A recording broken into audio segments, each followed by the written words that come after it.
Bob Marley është një ikonë e muzikës reggae dhe një lider shpirtëror për vendlinjen e tij Jamaikën.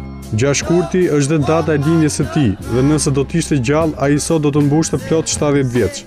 Bob Marley humbi jetën 34 vjet më parë dhe është cilësuar si superstari i parë i muzikës së botës së tretë. Marley ka bërë me muzikën reggae një transformim që mund të krahasohet me veprën e evolucionit të bërë nga Beatles me muzikën pop. E thënë ndryshe, bota e pëlqeu muzikën reggae fal Marley. Ai kishte aftësinë e shkrirjes së reggaes me rrymat e tjera të muzikës, duke e bërë reggaen një gjuhë universale të kuptueshme për të gjithë. Kulmin e karrierës Marley e arriti në vitin 1977 me albumin Exodus, me të cilin shiti rreth 75 milion kopje. Me këngët e tij, Marley denonconte marginalizimin e njerëzve të varfër nga njerëzit me pushtet. Këngët e tij më të dëgjuara janë Shot the Sheriff, The Sun is Shining dhe No Woman No Cry.